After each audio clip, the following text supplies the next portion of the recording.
Do you hear it? The rattle of cans skittering on the sidewalk, and then the thud of a head hitting concrete. In those 3 seconds, what would you do? Welcome to Shadows of Migration, where the shadows are told. Night rides along 3rd Avenue in East Harlem. Streetlights weld themselves to neon. 125th Street, humming a tired tune. Yao Pan Ma 61 pulls a battered wire cart. Gloves on. Eyes scanning for empties, the way a diver scans for air. After the pandemic cost him his restaurant job. Time didn't bend in his favor. No cushion. No proper unemployment. He and his wife, Bao Chen, started collecting cans and bottles, stretching coins into rent, into groceries, into a small remittance for family back home. They came to America in 2018 with one modest dream: to live by their hands and call this place home. A turn in the dark. A body closes in. He's shoved forward. Face first. Boots land like hammer's head. Cheek. Again. And the cart wobbles to the curb. Cans scattering like a trapped, trembling bell choir. A security camera blinks.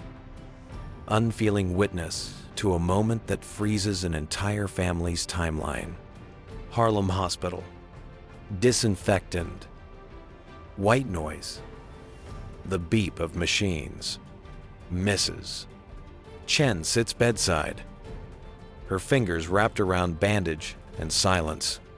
The words arrive in a flat line. Severe brain injury. Days stretch into weeks. Into months. He never wakes.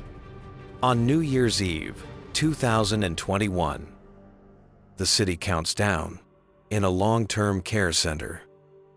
His heart stops before the fireworks bloom. The medical examiner will call it what it is: homicide directly caused by the attack. He just wanted to take care of his family. Mrs. Chen tells reporters, eyes swollen from too many nights without sleep. Chinatown rallies, small hands stack into a bridge of help hospital bills. Prayers written on paper. But a louder question presses on everyone's chest. Was this a hate crime? Months later, the charges rise: second-degree murder with a hate crime enhancement. In court, the attacker pleads to first-degree manslaughter as a hate crime. 22 years in prison and 5 on supervision. In the plea, he admits it. He targeted Yao because he was Asian. A late confession. But it lands like the final nail. What do you hear? Besides footsteps on a night sidewalk, the sound of a small dream breaking a middle-aged couple laid off by a pandemic. Too thin a safety net. A cart of cans standing in for tomorrow, and the growl of an era where slurs and suspicion gather mass until they hit bone. From 2020 to 2022, tens of thousands of AAPI hate incidents were reported, most harassment, some physical assaults that slip into ordinary streets. Those numbers don't live only on a spreadsheet. They live in the way a man like Yao is seen when he bends to pick up a can. Go back to 125th and 3rd. Slow the frame frayed knit on the gloves.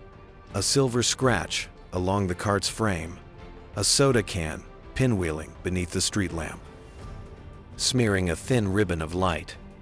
Before the strike, this was a gentler New York of people who keep the city's quieter systems running: bottle collectors, dishwashers, delivery riders, cleaners who arrive after the crowds go home. When he falls, footsteps overlap. Someone dials 911. Someone freezes. Someone pulls their child away. And someone will never know who turns their back. The question slices: if one hand had reached out sooner. Immigrant funerals rarely have brass bands. They feel like the last bill of the month plain. Heavy. Precise.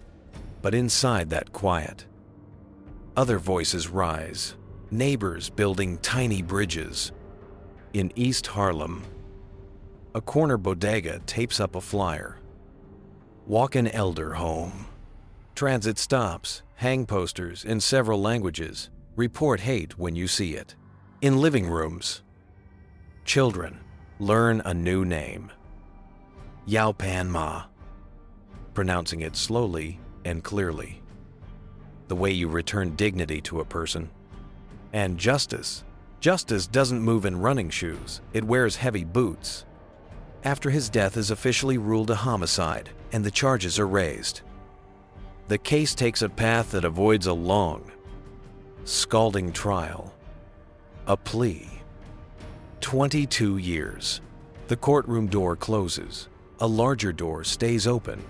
How do we keep a human face from being kicked because a wire cart tells someone the wrong story? He used to be a dim sum chef.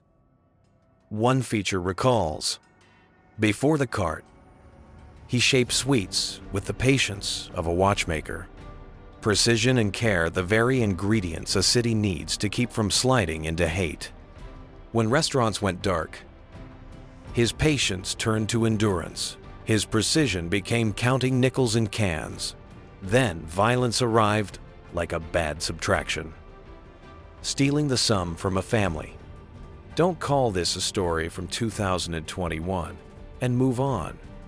It still lives in apartment hallways where raincoats hang, in damp stairwells, in the wary glance exchanged on a platform.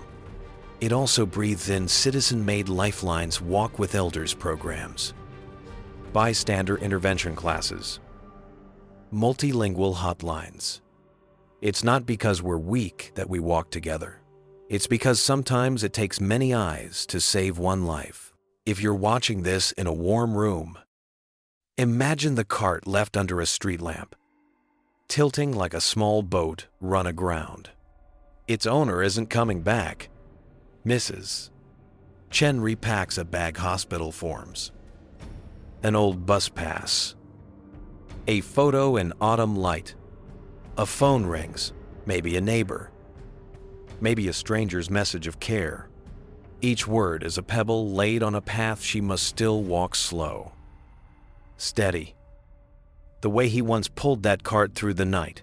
What will you do when a slur slices the air? Look away, or step in and say, no one gets degraded for who they are. Not here. Save the hotline. Offer to walk an elder home. Learn one simple sentence in their language. I'll go with you. Small acts don't make breaking news, but they keep a city from breaking again. Another night, on 125th, and third wind brushes the corner. Light drapes across the street. If you listen, you might hear a can make one last circle and stop waiting for a hand to pick it up. Not just for a few cents, but to say, we're still here. We still see each other as human. If this story moved you, don't let it scroll past. Share the video so more people know the name, Yao Pan Ma. Comment below what needs to change on your block so elders feel safe.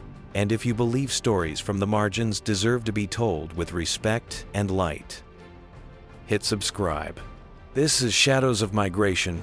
We'll keep telling them until no one is knocked down for the face they wear.